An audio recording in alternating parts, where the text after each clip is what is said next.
When you think about saving for retirement, a lot of us have heard the saying, the sooner the better. But where exactly do you start? Dr. James Philpott with Missouri State University is here to talk to us. You're the Associate Professor and Director of the Financial Planning Major Program over at MSU. Thanks so much for being here. Oh, my pleasure. Glad to be here. So let's talk money. Basically, where do we start?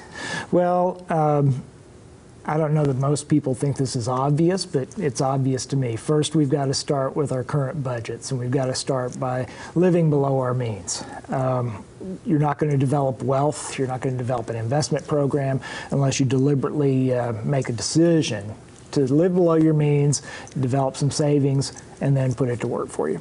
Now, that brings up a good point, too, because a lot of people do live paycheck to paycheck. Right, Can right. anyone save for retirement? Well, generally, yes, but it's just a matter of how much. If you have an employer that has a retirement plan, there's a possibility there.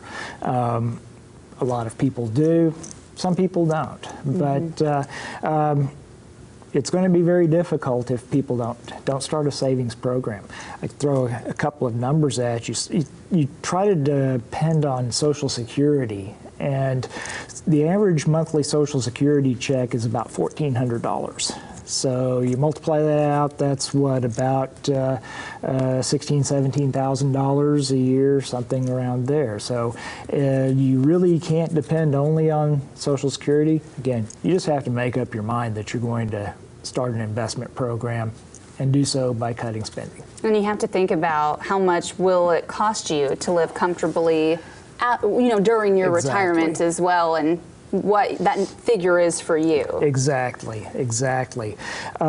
Most experts say that you're probably going to need about 90% of your pre-retirement wage replaced in retirement to have the same standard of living that you had before you retired.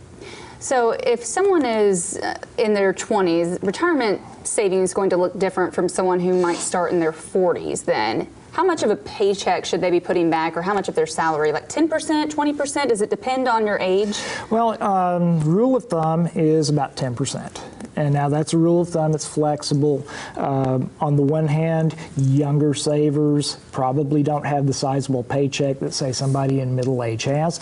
But at the same time, younger savers don't have teenagers who are driving cars, and they're not paying high insurance bills, they're not thinking about paying for college, all of that. So yeah, the rule of thumb across the board, pretty much 10%. Now you mentioned, a 401k if your employer provides it.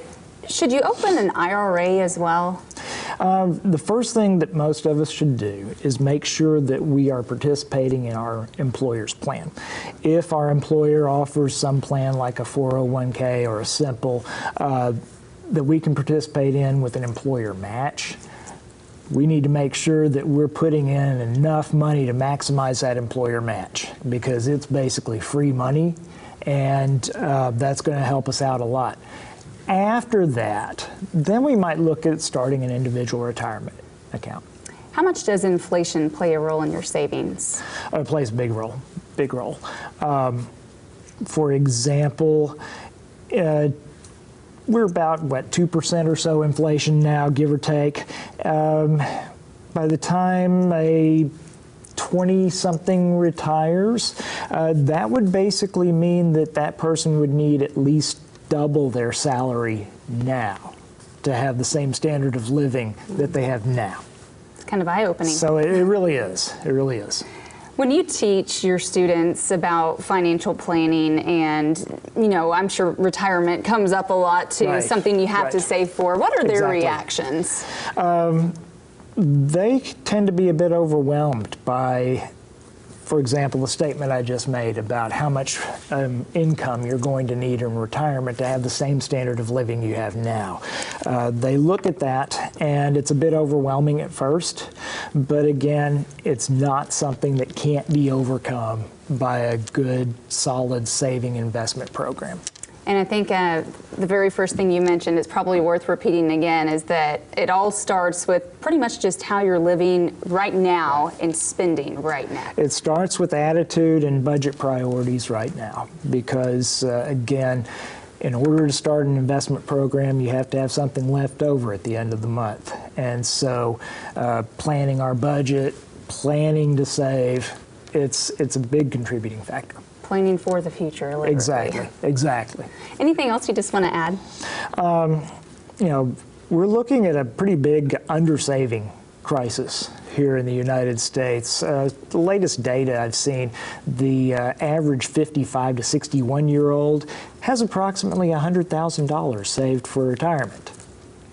I've seen another set of numbers that's not even going to cover the expected deductibles and copays for medical for these people in retirement.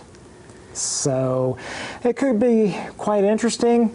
Should be motivating to those of us who might be younger and starting out to take care of ourselves. Absolutely, because it does make you work longer too. Exactly. If you think about it that way. Exactly. As well. I have a student, a former student was telling me about her work, and she has a coworker, sits at the next desk, and basically is about 60, and she'll never retire because she's always spent and never saved. Yeah.